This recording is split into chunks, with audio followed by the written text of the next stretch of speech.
Hi, and thank you for joining us here at Tax Talk UK, where we talk about all things tax and consider other important aspects of working for yourself, running a small business, being self-employed.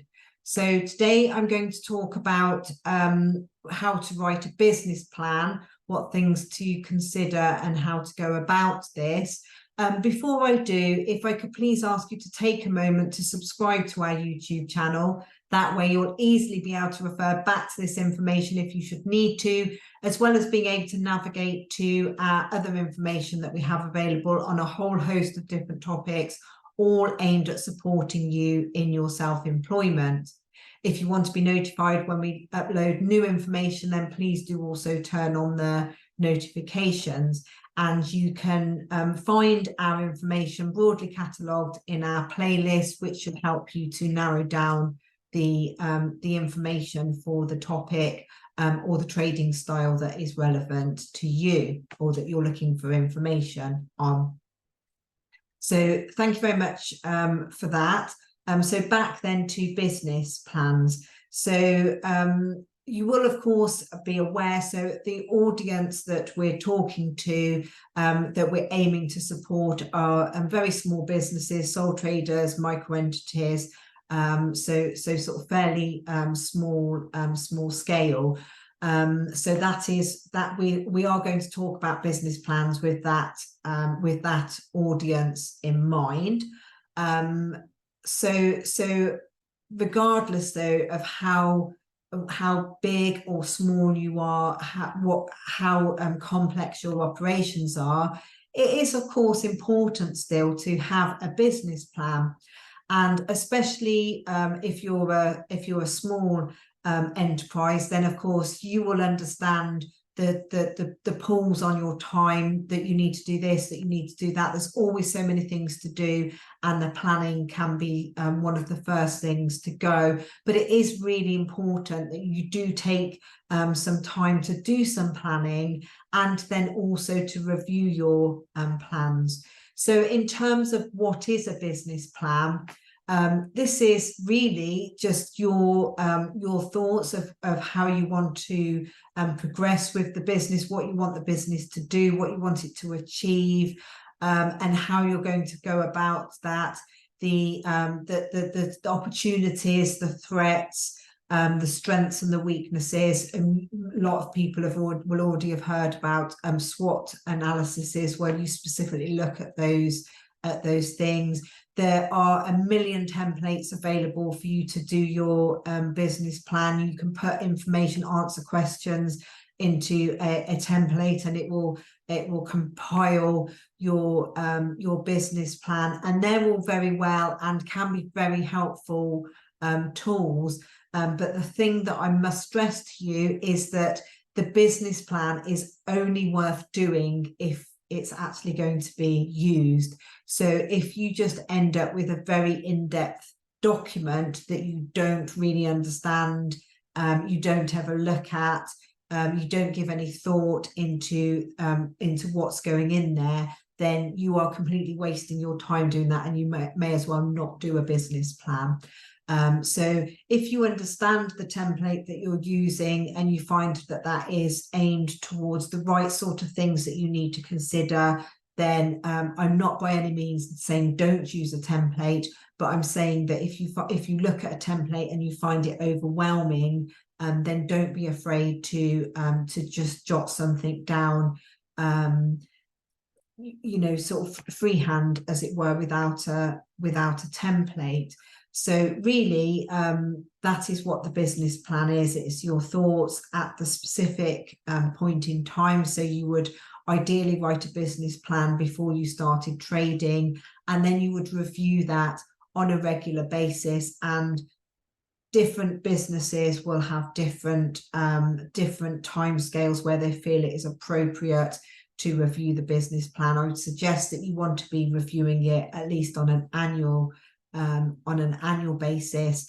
And certainly there are times where you will need a business plan external of your business. So for example, if you want to apply for some lending, for example, or if you want to apply for a certain contract with a public body, for example. All these sorts of things you may need to have a business plan for, but it's still a good document for you to have. It's good to take the time to just consider the things that are going to happen in your business and what you want to achieve. And then sometimes you have these great ideas that you want to do, especially at the start when there's so much to think about, and it's all consuming just doing the very basic things. To review that then, say a year after you've been trading, and then oh yes, I forgot, I had this great idea at the start, I wanted to do that. Well, actually things have settled down now, so I may be able to introduce that. Or, actually perhaps it's I don't have the time or the capacity to bring that in now, but it's still an idea that I would like to pursue in the future. So I'm going to carry that forward into my business plan review. So the sort of things that you're going to think about then. So we're going to obviously be thinking about, well, what is the business? What is the business? What are the activities of the business? What do we want to be focusing on?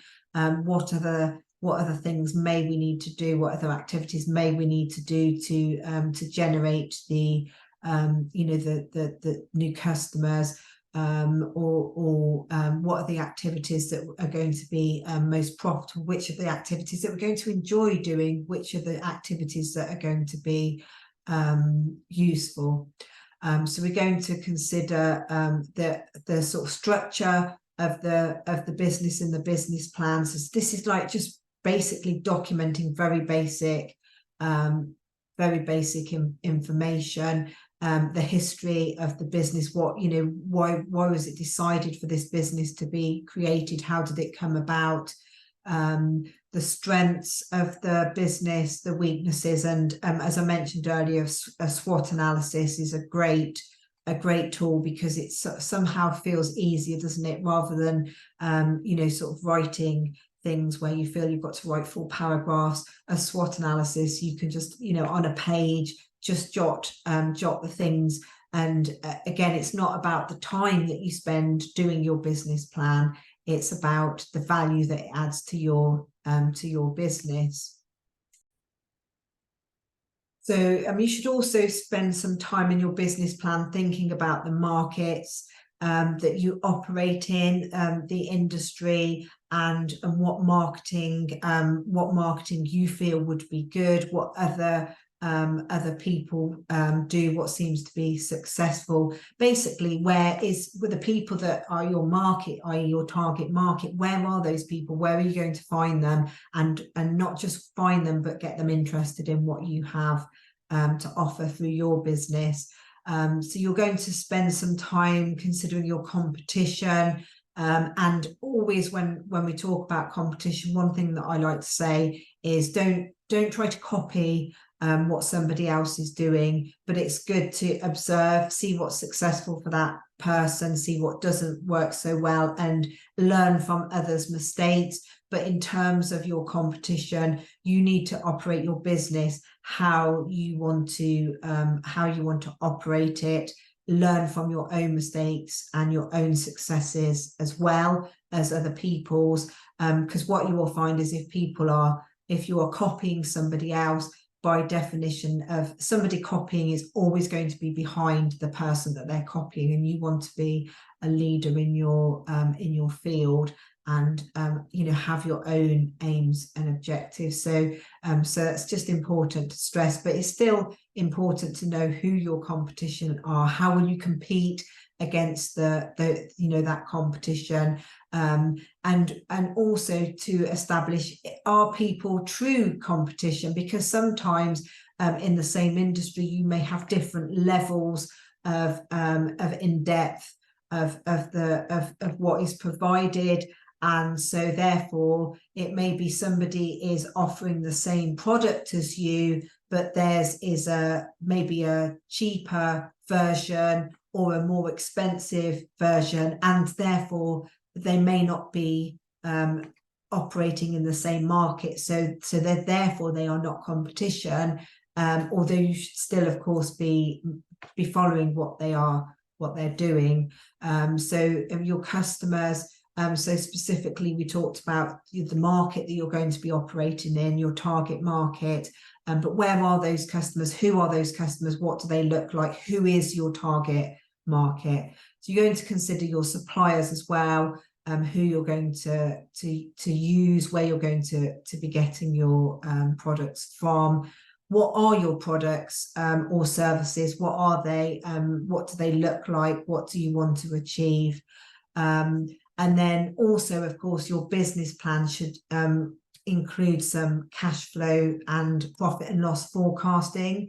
I would say ideally you want to have a rough projection of what you're going to be achieving over the next, say, 3 years, 3 to 5 years maybe. But again, that will depend on your specific industry. And at the start, you may do a 5-year projection of where you want to go with your profit and loss, what you expect it to be in 5 years' time. But it's important, as I talked about earlier, to be regularly reviewing. So if 6 months in, you find that you've completely got something wrong in your forecasting and something's going to be wildly higher or lower than you expected, then straight away you should and you could be then referring back to those forecasts to update them.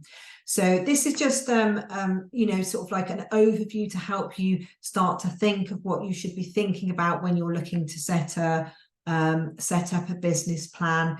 That it really is a document that is for your benefit. So if you're not using it, then perhaps it's too detailed or not got the right kind of information in it.